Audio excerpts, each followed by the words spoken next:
Hi everyone, my name is Parth and I'm back with another video.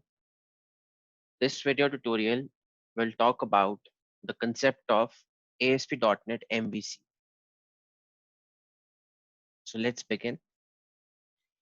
The agenda would be we would be starting with normal ASP.NET web forms. We'll discuss what are the features or advantages or disadvantages we had in web forms. Then we'll talk about what is MVC. Then we'll specifically see what is MVC in context of ASP.NET. Then we'll talk about the three pillars of MVC: models, controllers, and views. Then we'll discuss related to HTML helpers. These are helper classes. Validation, how we do validation and routing in MVC, and what are the view engines available for MVC. So let's begin. So before MVC, there were web forms in ASP.NET. So there were some good features about web forms, like they were very rich. There were very rich set of controls and tools available. There was a feature of postbacks. So postback is an advantage also, but postback was disadvantage also because it used to slow the slow the page loading time, and the user had to wait. It was based on event-driven web development, like on a button click or on a select of a value from a drop down. It had a concept of view state. So view state basically, uh, I would say, reduces the performance because it stores a lot, takes a lot of memory because it stores some data. The disadvantages were also related to the control over the HTML because the HTML and the logic, they were interlinked. There were no clear separation of concerns. It was difficult to test, and there was very rapid development going on in web forms. So every day or every month there was some new feature coming. So people had to upgrade their applications. Now, what is MVC? MVC is an acronym for Model View Controller. So MVC is not only in .NET, it's available in Java, in other languages as well. It's basically architectural design, a design which we can use to create our applications. So model basically is that layer which presents the logic of the application. View basically is the UI or the user interface to the user. And the controller is the handler, you can say, which is responsible for handling the user input. So how it works is, suppose here on the right hand side, you can see in the diagram that this user is entering some request through a URL that goes basically to the controller. Controller, according to the request, it will modify or it will basically manipulate the model. Okay. And then that model will be sent to the view by the controller, which basically updates the view, and that updated view will be seen on the browser by the user. Now, if we talk about ASP.NET MVC specifically, then there are some features like advantages it offers basically in respect to web forms. So now we have more control over HTML because we have different layers, model, views, and controllers. So HTML basically is in the view folder. There is no code behind now. So all the logic, everything is being handled by the controller, the input, and our classes are separate in the models folder. There is clear separation of concerns. So UI, business, and data access layer, all the three are separate now. It's easy to test since there is clear separation between the three layers, which is UI, business, and data. We have a concept of URL routing.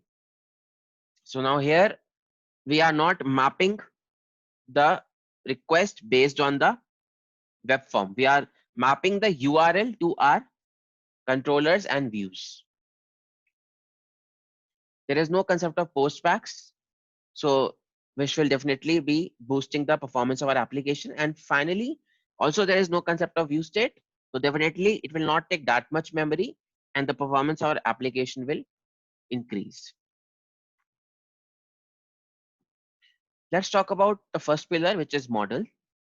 So model is that pillar of MVC which contain all the application business logic. the validation logic, and the database access logic. So if you are wanting to connect to a database, getting some data, what business logic you want to do using that data, any validations on the server side, that all comes under the models. So ASP.NET MVC is compatible with most of the data access technology. For example, link you to SQL, right? Using the SQL Server entity framework, and basically all the files such as EDMX, DBML files. These are the kind of files which are located inside our models folder. We can also create custom view models. So custom view model means when we are combining the properties of, let's say, multiple classes into one to display them together on a view. So let's say here in this example, we have a class. We have basically created a class assigned course data. You can see we have three properties here: course ID, title, and assigned. So this can be used as a model which will be passed from a controller to the view and will be rendered on the view, and the user will see the values of this on the screen. Next pillar is controllers. So controller is nothing but it's a simple class, and it is derived from system.web.mvc.controller class. The main purpose of this is the user input handling. According to that, it generates the response or output back to the browser, which the user sees. So here we have taking example of simple controller, home controller. You can say it's inheriting the controller class. Then we have here the action methods. So you see we have two action methods here: index and about. So in index, we are basically displaying a message, welcome to ASP.NET MVC, and then we are returning that view back. And then we have another action method which is about here. Now, as I was saying about action methods, so these are known as controller actions. So these action methods are always public. They cannot be overloaded. It cannot be a static method, and they always return an action result. So like in this case, we have a action method about whose return type is action result data type, or you can say the return type. Now there are different types of action results. So action results basic function is it controls action response to a browser request. And basically the parent class is the action result class through which all the other action result class types inherit. Now there are around 9 types of result types, action results, which we have. The view results, which is basically returning a simple view. Empty result, then there is nothing to return. Redirect result, when it want to redirect to some other URL. JSON result, if the result is in format of JSON. JavaScript result, if result is in format of JavaScript. Content result, if it's like let's say a notepad file. File content, like it's if it's any file, let's say Excel file or PDF file. File stream, if it's a data in the form of bytes. File path, like if you are want to show some path on the view, that's file path result. Last pillar is views. So most of the controller actions, they return views, and the path of the view is inferred from the name of the controller and the name of the controller action. As you can see in this below example, the views, we have a views folder. Inside that we have controller name, and inside that we have controller action. View is basically a standard HTML document that can contain scripts. So we can also write JavaScript file, scripting commands inside view. And script delimiters are used in the views. Okay. Now, how to pass data to a view? We can use either view data or view back. So if you want to pass data to a view from a controller, we use either view data. So view data is you can say a session kind of thing, or view data is a kind of a variable, right? So you can see we have defined a view data in the first example. The name of the view data is message, and we're storing hello world. We can also create a strongly typed view data, means it is strongly linked to the model. There we use view data dot model is equal to your model name. We can also use view back. So view back basically contains a property So like you can see in this example, view back.message, and we are storing the value hello world. We can also pass data to a controller. So that is done using the verb attributes, the action method in the controller that accepts the values posted from the view. Okay. And the view form fields must match the same names in the controller. So you can see we have an action result here, edit. It's a HTTP post request. You can see on the top. It's basically accepting a movie class object. So it's checking if the model state is valid. Then it's basically storing the state, then saving the changes, and it's then redirecting to the view, which is index. Basically, index view because it's redirecting to the action method index. And then finally, if that is not valid, it will return back the movie view. We also make use of HTML helpers. So basically, these are some helper methods which we can use. So these are methods which typically return a string. Basically, we used to these are used to generate standard HTML elements like you can say text boxes, drop-down lists, links, etc. For example, HTML.textbox method. This will basically create a text box at the runtime. Basically, HTML helpers are not mandatory.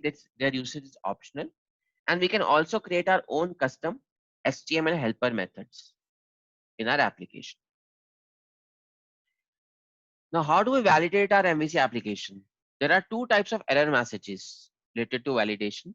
One is one which comes before the HTML form fields are bounded to a class. Okay, means they are just loaded. They are not just they before the loading link. They are not bounded to the class, the model. And the second occurs after the form fields are bounded to the model class. Now here, when this validation error messages occur, the model state of the model gets changed. And we basically have two types of helper methods which we can use: validation message and validation summary.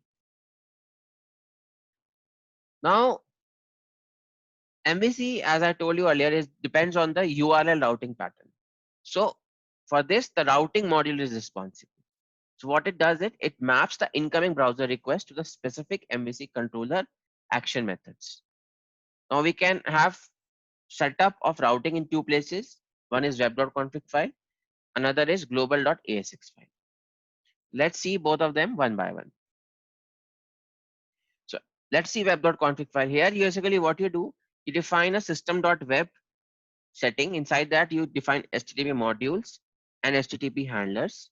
And then you have system.web server, where you define the names of your modules and your names of your different handlers. You can also set up the routing in the global.asx file. So you see we have this global.asx file here, right? So what we do here is we have a register route methods, right? Where we define all our routes. And we have an application start method from where that register route method is getting called. A very simple routing example. So you see http colon www.demoapplication.com. This is the URL of the application with the domain. Then you see slash home. So home is the name of the controller, slash about. About is the name of the action method, and slash 6. 6 is the ID value.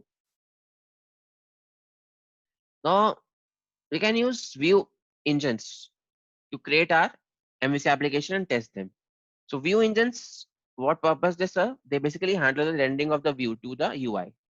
That whether the view will be in form of HTML or XML. We have different view engines and they have different syntax. So if I talk about MVC3, they have two view engines basically, Webforms or Razor. So we can use any one of them. So that was all about basic introduction about ASP.NET MVC. I hope you have gathered some good knowledge about MVC. So I will see you in some another video very soon. Thank you.